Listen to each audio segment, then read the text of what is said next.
에스겔 36장을 보면은 이제 에덴 동산과 같이 이 활기차고 이제 풍성한 그 도성들을 묘사하는 장면들이 나오고요. 그리고 아주 성경에서 이제 언약의 관점으로 성경을 볼 때 가장 중요한 본문 중에 하나인 이제 25절부터 30절에 36장 새 영을 너희 속에 두고 새 마음을 너희에게 주되, 그래서 이제 하나님께서 이제 새 언약 시대에 그 영을 우리에게 부어 주셔서 우리의 마음을 부드럽게 하시고 말씀을 사랑하고 말씀을 순종하고 이제 하나님의 말씀대로 이제 사는 하나님의 백성들이 되도록 하겠다라는, 이제 장차 이제 그리스도를 통하여서 이 땅 가운데 이루실 하나님 나라가 얼마나 영광스러운지, 그리고 그 나라를 어떤 방식으로 이루실 것인지에 대해서 이제 예언하는 이 내용이 등장합니다. 그러니까 엄청나게 감격스럽고 이제 아름답고 영광스러운 말씀이죠. 이제 그런 내용들이 36장에서 펼쳐지고 나서 이제 37장에 오면서 갑자기 정반대의 장면이 펼쳐집니다. 우리 37장 1절 2절 함께 읽어보겠습니다. 시작. 여호와께서 권능으로 내게 임재하시고 그의 영으로 나를 데리고 가서 골짜기 가운데 두셨는데 거기 뼈가 가득하더라. 나를 그 뼈 사방으로 지나가게 하시기로 본즉 그 골짜기 지면에 뼈가 심이 많고 아주 말랐더라. 그러니까 이 36장의 장면과 분위기와 아주 대조되는 정반대의 모습을 보여주고 계십니다. 그러니까 마른 뼈가 사방에 가득한 아주 끔찍한 장면이죠. 이 한가운데 서서 하나님께서 에스겔 선지자에게 질문하십니다. 3절에서 이 뼈들이 살아날 수 있겠느냐? 그냥 뭐 다 죽어가는 사람이라든지 뭐 죽은 지 얼마 안 되는 사람이 아니죠.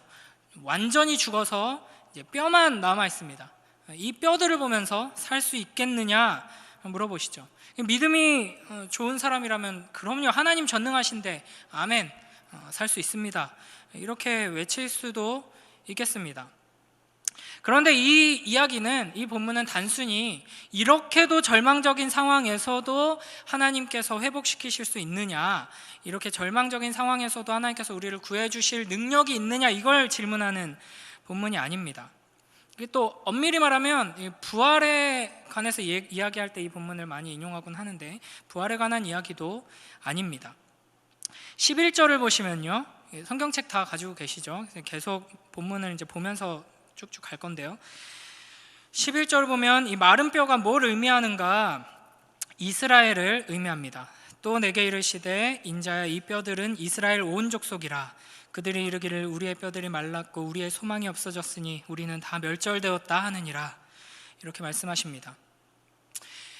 이스라엘이 회복되겠느냐라는 질문인 것이죠. 그러니까 이때 이스라엘이 어떤 상황이었느냐를 마른 뼈로 지금 표현하고 있는 것입니다. 지금 이 당시 이스라엘은 바벨론의 포로로 잡혀 있는 상황입니다. 예루살렘이 함락되고 성전도 파괴되고 이방인들에 의해서 온 나라가 초토화되고 이제 뭐 왕들, 뭐 귀족들, 제사장들 다 이제 바벨론의 포로로 끌려가게 되었죠. 그래서 하나님께서 참 왕이 되셔서 세우신 이스라엘이라는 나라가 이제 완전히 사라져 버린 것입니다. 이런 과정을 겪으면서 이스라엘 백성들은 이제 하나님에 대한 그 신앙이 완전히 이제 무너져 버린 상황이 된 것이죠. 그러니까 이 바벨론에 의해서 이스라엘이라는 나라가 멸망하고 그들이 포로로 끌려갔다 하는 것이 이 당시 개념에서 직관적으로 의미하는 바는 이스라엘의 신이 바벨론의 신에게 패배했다라는 것을 보여주는 것입니다. 그러니까 바벨론의 신이 이스라엘, 우리 여호와 하나님보다 훨씬 셌었구나, 우리 하나님이 졌구나, 죽었구나, 뭐 이렇게 느낀 사람들이 많았을 것이고요. 혹은 하나님의 전능하심을 신뢰한다고 하는 사람들은 그 하나님께서 우리를 버리셨구나, 사실은 이게 정답이죠. 하나님이 우리를 버리셨구나 라고 인식할 수밖에 없는 상황이었습니다. 그러니까 더 이상 아무런 소망이 없는 막다른 골목, 절망 가운데 놓인 이스라엘이라는 것이죠. 요즘 이런 감정을 저는 개인적으로 많이 느끼게 됩니다. 사실 뭐 하루 이틀의 일은 아니고 이미 오래된 문제들이 이런 코로나를 겪으면서 더 분명하게 드러나고 더 악한 영향력을 이 사회에 끼치게 되는 것이지만, 어떻게 교회가, 예수님을 믿는다는 공동체가 저럴 수 있을까? 너무 답답한 마음. 목사라는 자들이 어떻게 저런 식으로 생각하고 저렇게 말하고 성도들을 저렇게 이끌 수 있을까 하는 이 분노와 절망. 평생을 교회를 섬기고 하나님을 예배했다는 사람들이 어떻게 저런 식으로 인식하면서 저렇게 행동하고 저렇게 말하고 저렇게 하고 있지 하는 그런 마음 때문에 요즘 좀 개인적으로 많이 눈물이 좀 많아지고 많이 울고 많이 괴롭고 그런 상황입니다. 그래서 이 교회의 이 추악한 현실들을 직면하는 것이 저에게는 너무나도 괴로운 일인 것 같습니다. 20대 때는 이런 교회의 연약한 부분들, 또 악한 부분들을 보면은 이렇게 막 분노하면서도 열정적으로 더 하나님의 말씀이 우리에게 무엇을 이제 가르쳐 주시고 교회라면 마땅히 어떠해야 하는지를 더 열정적으로 막 같이 나누면서 이야기하던 시절이 있었거든요. 그러니까 이 20대 때는 그 교회의 그 악한 면들이 보여질 때 분노하기도 했지만 그 열정을 가지고 또 하나님 말씀을 더 붙들고 막 소망하고 이제 같은 동료들과 청년들과 이렇게 막 우리는 정말 멋진 공동체를 만들자 막 그렇게 으쌰으쌰 하면서 막 전진하고 막 이러던 때가 있었는데, 제가 이제는 이제 더 이상 청년에서 장년으로 넘어가서인지 목사가 돼서인지 그런 소식을 들을 때 그냥 마음이 확 무너져 버리고 막 분노도 사실은 잘 안 나옵니다. 그냥 참담하고 절망스럽고 또 두렵기도 하고 그런 상황이죠. 그러니까 우리의 모습이 참으로 이 마른 뼈와 같습니다. 우리의 교회의 모습이 마른 뼈와 같습니다.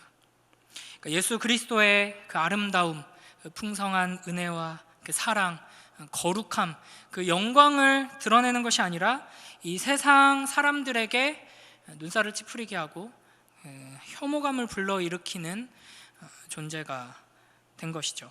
그러니까 우리가 베드로 전서의 맥락 속에서 이제 이야기하자면 우리가 복음대로 순종하고 사랑하면서 바르게 살았음에도 불구하고 세상이 악하기 때문에 우리를 혐오하고 공격하고 조롱하고 하는 것이 아니라, 베드로 사도가 그렇게 절대 하지 말라 그랬는데 이제 세상이랑 똑같거나 세상보다 더 악해서 세상 보기에 너무 역겨운 것이죠.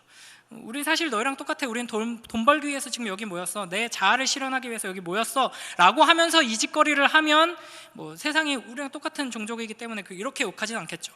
그런데 예수 그리스도라는 거룩한 이름을 간판으로 달아놓고 그 사랑을 입으로는 얘기하면서 세상이랑 똑같이 혹은 세상보다 더 상식을 벗어나는 사람들을 아프게 하고 피해를 주고 이 사회를 혼란스럽게 하고 이런 일들을 하고 있으니까 이제 그 혐오가 더 강해지는 것이죠.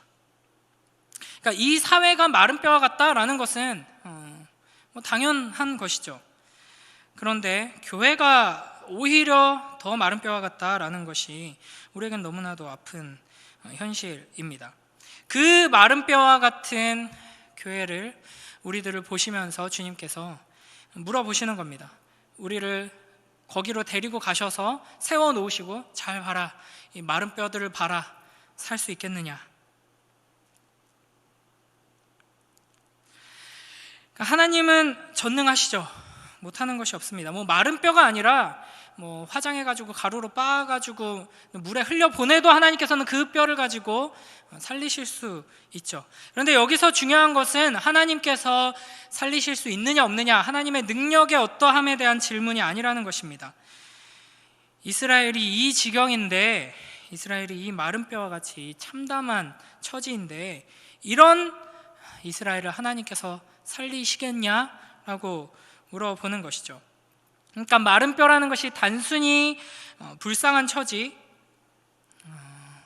죽어있는 상태, 이 정도 수준이 아니라 하나님께서 하나님의 자녀로 삼으시고 하나님의 백성 삼으시기 위해 구원의 은혜를 베풀어 주시고 그 놀라운 약속을 허락해 주시고 그 하나님의 약속 안에서 하나님의 나라가 되도록 하기 위해서 보호해 주시고 계속해서 이제 함께 해 주셨죠. 그럼에도 불구하고 계속해서 불순종하고 불신앙 안에서 하나님을 배반하고 하나님께서 하나님의 말씀을 전하라고 보낸 선지자들을 핍박하고 조롱하면서 점점 더 하나님에게서 멀어졌습니다. 끝까지 하나님께서는 쫓아가시고 약속하신 대로 징계하시면서 내가 이렇게 약속에 신실한 하나님이다 라는 것을 그 징계를 통해서도 분명하게 드러내 주셨습니다. 그럼에도 불구하고 계속해서 끝까지 하나님을 배반하고 하나님을 떠나서 결국에는 그 하나님의 궁극적인 심판과 저주 아래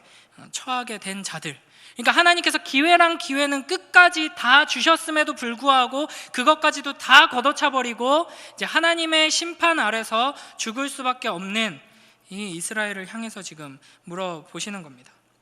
저들이 다시 살아날 수 있겠느냐. 그러니까 하나님의 능력에 대한 질문이 아니라 하나님의 사랑에 대한 질문이라고 할 수 있는 것이죠. 사실은 정직하게 말하면 이 질문 앞에서 아니요 하나님 절대 그러시면 안 됩니다 라고 답해야 합니다. 왜냐하면 하나님은 거룩하신 하나님이시고 공의의 하나님이시기 때문이죠. 이 정도까지 하셨는데 저 마른 뼈를 다시 살리신다는 그 말을 꺼낸 것조차가 하나님 말이 안 되는 겁니다. 진작에 저들은 저 마른 뼈로 버려지고 태워졌어야 하는 자들입니다. 소망이 어디 있습니까? 하나님이 이렇게 많이 긍휼을 베풀어 주시고 이렇게 많이 인내하고 기다리셨음에도 불구하고 끝까지 말을 안 듣고 불순종하고 하나님을 배반한 저들인데,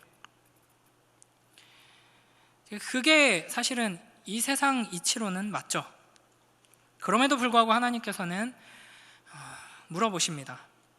그리고 에스겔은 3절에서 이렇게 답하죠.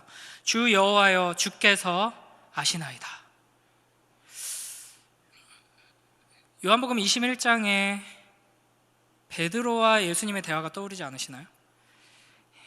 예수님을 저주하고 배반하고 업으로 돌아온 실패자 베드로에게 예수님께서 친히 찾아오셔서 네가 나를 사랑하느냐 3번이나 물어보시죠. 그때 베드로의 대답이 이랬습니다. 주님께서 아시나이다. 베드로도 그렇고 에스겔도 그렇고 차마 주님 그렇게 하실 수 있고 그렇게 하시면 좋겠습니다 라고 답하지 못한 것이죠. 주님께서 아시나이다, 이렇게밖에 우리는 답할 수 없습니다. 여호와 하나님께서는 에스겔에게 이 모든 뼈에게 하나님의 말씀을 대언하라 이렇게 명령하십니다. 4절, 6절, 4절, 5절, 6절 우리 함께 읽어보겠습니다. 시작.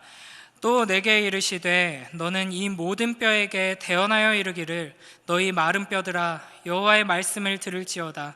주 여호와께서 이 뼈들에게 이같이 말씀하시기를 내가 생기를 너희에게 들어가게 하리니 너희가 살아나리라.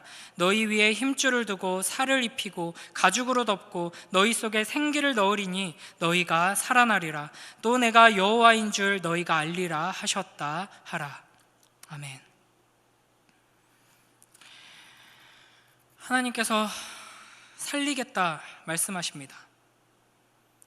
그냥 죽어가는 자를 살리겠다, 거의 죽은 거나 마찬가지인 자를, 아니면 죽은 지 얼마 안 되는 시체를 살리겠다는 것이 아니라 완전히 죽어서 생명과는 정반대의 상태에 있는 마른 뼈를 살리겠다라고 말씀하십니다. 사실은 어떻게 살리실 건지 구체적으로 말씀하시는데 이 장면들을 잘 살펴보면 뭐 힘줄을 두고 살을 입히고 가죽으로 덮고 생기를 넣는다. 그러니까 사실은 다시 살리시는 겁니다. 새롭게 창조하시는 거죠. 그리고 나서 7절, 8절에 이렇게 말씀하십니다. 여기도 함께 읽겠습니다. 시작. 이에 내가 명령을 따라 대언하니 대언할 때에 소리가 나고 움직이며 이 뼈 저 뼈가 들어맞아 뼈들이 서로 연결되더라. 내가 또 보니 그 뼈에 힘줄이 생기고 살이 오르며 그 위에 가죽이 덮이나 그 속에 생기는 없더라.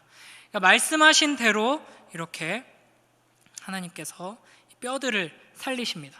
사실은 그냥 새롭게 창조를 이루시는 것이죠. 그리고 나서 이제 8절 마지막 부분에 보면 그러나 그 속에 생기는 없더라 라고 말씀하십니다. 그러니까 다시 살리시는 하나님의 역사가 이제 완성된 게 아니죠. 겉모습으로만 보면은 마른 뼈에 불과했던 이제 존재들이 이제 사람의 형상을 갖추게 되었습니다. 그러나 아직 끝난 게 아닙니다. 아직 생기가 없기 때문이죠. 그러나 우리가 처한 현실의 비참함은 이 사람 가죽만 쓰고 있으면서 자기가 산 사람이라고 착각하고 살아가고 있는 사람들이 너무나 많다는 겁니다. 짐승의 탈을 쓴 사람의 탈을 쓴 짐승들이 너무나 많습니다.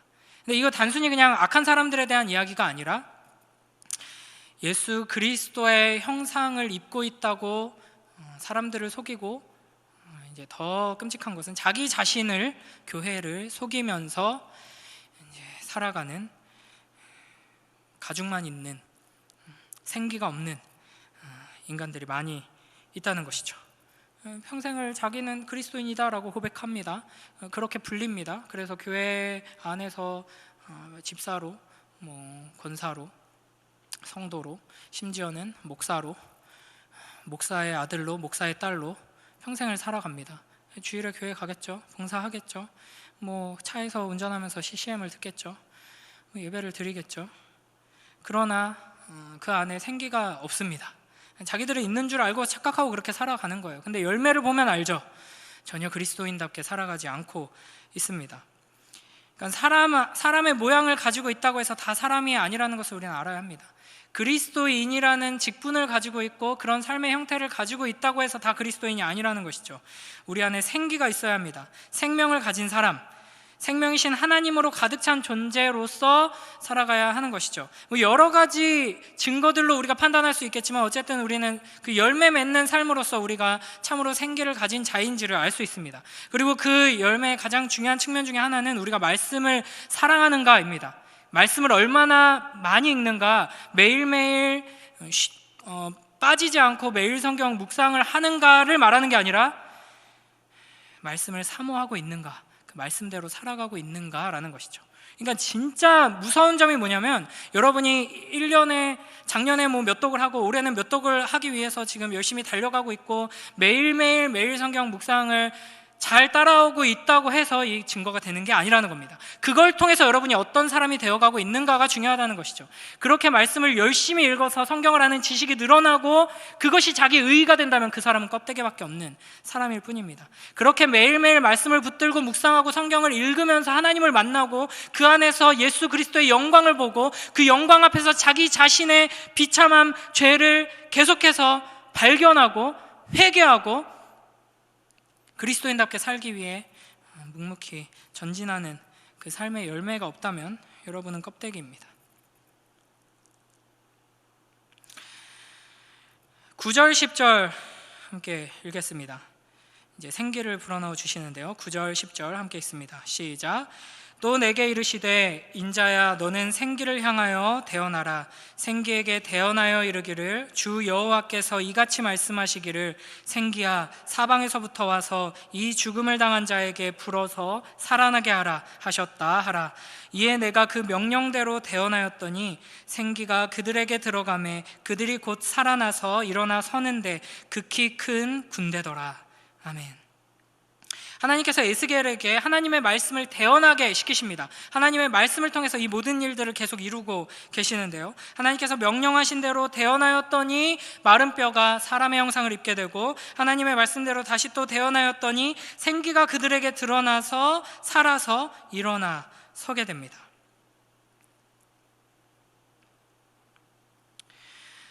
이 마른 뼈와 같은 우리, 생명이신 여호와 하나님과 가장 정반대되는 존재라고 할 수 있는 이 마른 뼈와 같은 우리, 본래 하나님의 백성이었는데 이런 마른 뼈가 되었다는 게 더 비참하죠. 이 마른 뼈와 같은 우리를 주님께서는 다시 사랑하셔서 회복시켜 주십니다. 어떻게 무엇으로 회복시켜 주시는가? 하나님의 말씀으로 회복시켜 주신다 하는 것이죠. 그래서 여러분, 이 절망적인 현실 속에서 우리의 소망이 어디에 있는가? 그래도 우리는 저 정도는 아니니까 그래도 다행이다, 우리랑 저들은 달라서, 여기에 소망이 있는 게 절대 아닙니다. 유일한 소망은 하나님의 사랑이 한이 없다는 것, 그 언약에 신실하신 하나님께서 약속하신 대로 그 사랑을 완성해 내신다는 것에 우리의 유일한 소망이 있습니다. 그리고 그 사랑을 하나님께서 무엇을 통해 이루시는가? 그 사랑으로 우리를 회복시키시는 놀라운 역사를 하나님께서 무엇을 통해 이루시는가? 하나님의 말씀을 통해 이루신다 하는 것에 우리가 소망을 두어야 하는 것입니다. 그래서 이 세상이 얼마나 절망적인지를 분명히 깨닫고 오직 하나님께만 소망이 있다는 것을 분명히 믿는 자는 더욱더 부지런히 하나님 말씀 앞에 나아가야 하는 것입니다. 오직 하나님의 말씀만이 우리를 회복시킬 수 있습니다. 오직 하나님의 말씀만이 우리를 참으로 영광스러운 생명으로 가득 찬 거룩한 존재로 회복시킬 수 있습니다. 우리 로마서 8장 11절 함께 읽겠습니다. 로마서 8장 11절 시작. 예수를 죽은 자 가운데서 살리신 이의 영이 너희 가운데 거하시면 그리스도 예수를 죽은 자 가운데서 살리신 이가 너희 안에 거하시는 그의 영으로 말미암아 너희 죽을 몸도 살리시리라. 아멘. 지금 이 마른 뼈를 살리신 하나님의 영, 하나님의 생기, 하나님의 숨이 성령을 통해 우리 안에 역사하고 계십니다. 이 말씀의 영이신 성령 하나님의 역사가 우리 안에서 일어나고 있기 때문에 우리가 이 하나님의 말씀을 듣고 믿고 반응하고 또 찬양하고 또 기도할 수 있게 된 것이죠. 성령 하나님께서는 그 놀라운 능력으로, 이 마른 뼈를 살리시는 능력으로, 무에서 유를 창조하시는 그 능력으로 하나님의 진노와 저주 아래 있는 자들을 생명으로 이끄십니다. 그 역사를 지금도 우리 안에서 행하고 계시는 것이죠. 다시 10절을 보면 마른 뼈들이 살아났을 때 그들이 무엇이 되었나? 무엇이 되었죠? 군대가 되었습니다. 그러니까 그리스도인으로서 우리들 역시 하나님께서 우리를 회복시켜 주심으로써 우리가 회복될 때 하나님의 이 명령을 수행하기 위해서, 하나님의 나라를 전진시키기 위해서 성령의 은사로 무장되고 하나님의 갑주를 입은 군사로 재창조되었다 하는 것입니다. 에베소서 2장 10절 말씀 함께 읽겠습니다. 시작. 우리는 그가 만드신 바라 그리스도 예수 안에서 선한 일을 위하여 지으심을 받은 자니 이 일은 하나님이 전에 예비하사 우리로 그 가운데서 행하게 하려 하심이니라. 아멘. 하나님께서 마른 뼈와 같은 우리를 회복시키셔서 다시 살리셔서 재창조를 이루셔서 우리를 군대로 만드셨습니다. 그러니까 그냥 죽어있는 마른 뼈들을 어떻게 막 산 것처럼 움직이게 만드신 정도가 아니라, 죽어있는이라는 표현이 이제 맞지가 않죠. 그냥 그 마른 뼈죠. 그 마른 뼈들을 건강한 사람으로 살 수 있게 해주신 정도가 아니라 하나님 나라를 위한 강력한 군대로 만드셨다 하는 것이죠. 이 세상에 온갖 이 마른 뼈들, 죄악과 부패와 어둠과 싸워서 승리하는 거룩한 하나님 나라의 군대로 만드셨다 하는 것입니다. 우리가 바로 그 군대입니다.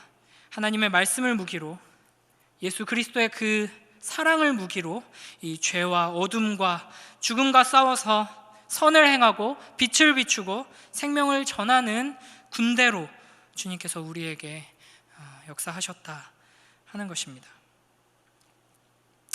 우리에게 하나님께서 주시는 이 회복의 은혜가, 이 회복의 역사가 충만히 임하셔서 주님께서 주시는 그 생기로 가득하게 되길 주님의 이름으로 축복합니다. 하나님 나라의 거룩한 군대가 되어서 마른 뼈로 가득한 이 세상 속에서 나는 예수 그리스도라는 옷을 입고 있다라고 사람들을 속이고 스스로도 착각하고 있는 끔찍한 이 마른 뼈들이 활보하고 있는 이 세상의 한가운데에서 참된 영원한 사랑을 행하고 그로써 이 세상을 위로하고 회복을 이루고 공의와 정의의 영광스러운 하나님 나라를 전진시키는 복된 자로 살아가는 우리 모두가 되길 축복합니다. 우리 12절부터 14절 말씀, 그 다음에 주님께서 군대로서 다시 살아난 마른 뼈였던 하나님의 백성들에게 뭐라고 말씀하시는지 오늘 보면 12절에서 14절 함께 읽겠습니다. 시작. 그러므로 너는 대언하여 그들에게 이르기를 주 여호와께서 이같이 말씀하시기를 내 백성들아 내가 너희 무덤을 열고 너희로 거기에서 나오게 하고 이스라엘 땅으로 들어가게 하리라. 내 백성들아 내가 너희 무덤을 열고 너희로 거기에서 나오게 한즉 너희는 내가 여호와인 줄 알리라. 내가 또 내 영을 너희 속에 두어 너희가 살아나게 하고 내가 또 너희를 너희 고국 땅에 두리니 나 여호와가 이 일을 말하고 이룬 줄을 너희가 알리라. 여호와의 말씀이니라. 아멘. 내 백성들아, 에스겔에게 말씀을 전하게 하십니다. 내가 너희 무덤을 열고 너희로 거기서 나오게 하겠다. 이스라엘 땅으로 들어가게 하겠다. 내 영을 너희 속에 두어서 참으로 살아있는 자로 살아가게 하겠다. 그래서 여호와 하나님이 이루시는 일이 무엇인지를 너희로 하여금 알게 하고 너희를 통해서 보여주겠다라고 말씀하십니다.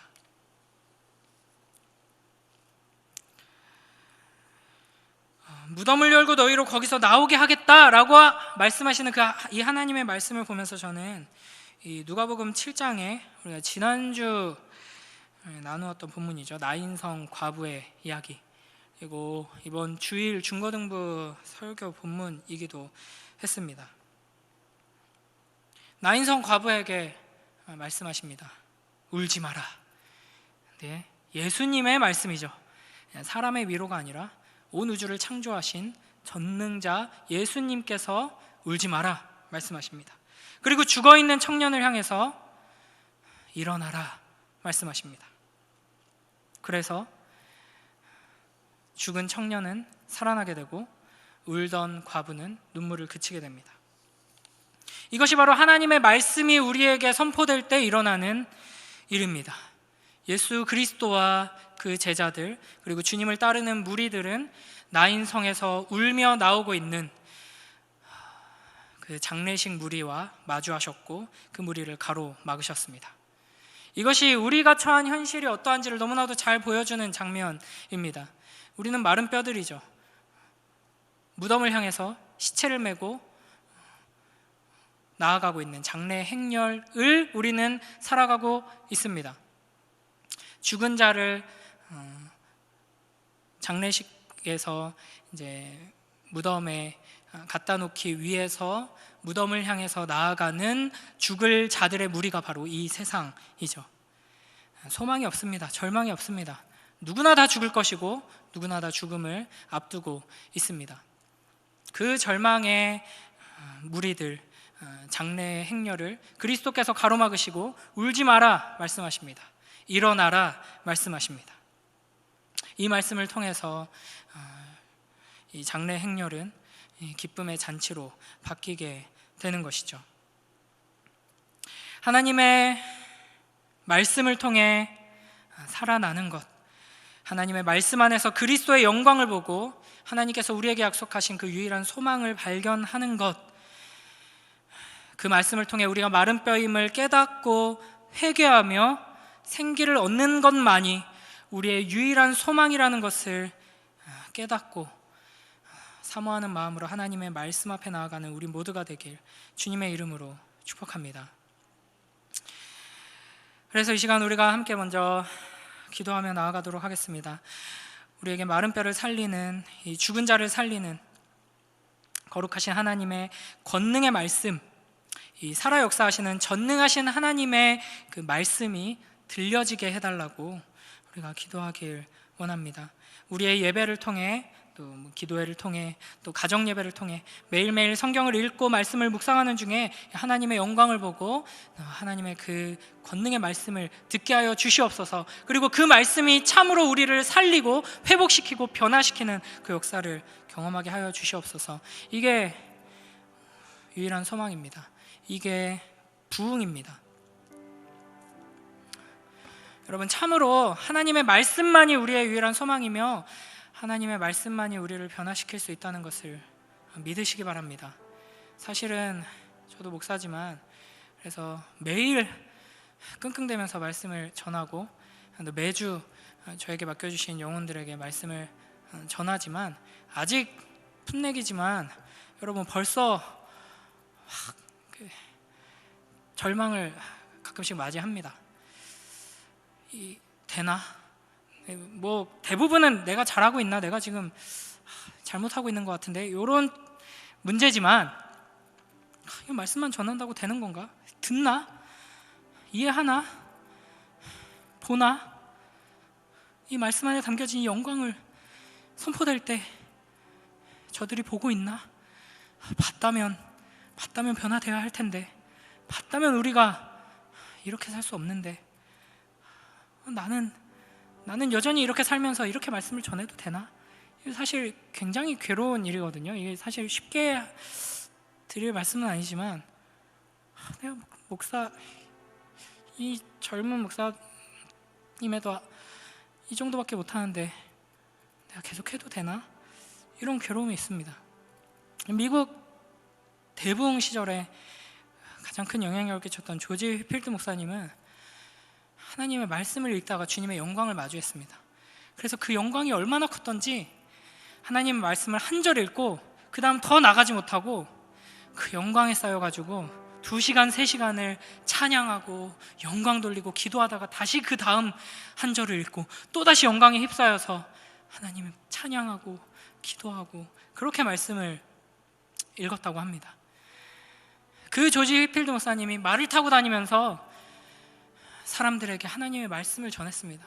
그때 그 말씀을 들은 사람들이 까무러치면서 회개하고 울부짖으면서 막 하나님 앞에 나아가서 말 타고 말씀 전하는 걸 듣는 말 탄 사람들이 말에서 막 떨어지면서 울어가지고 부상 입는 일들이 많이 있었다고 합니다. 또 그 영향을 받은 조나단 에드워즈 목사님은 막 격정적으로 이 미국 대부흥의 중심에 있었지만 막 격정적으로 사람의 감정을 자극하는 그런 화법을 가진 목사님이 아니었습니다. 원고를 꼼꼼히 써서 그걸 보고 읽으면서 설교를 했습니다.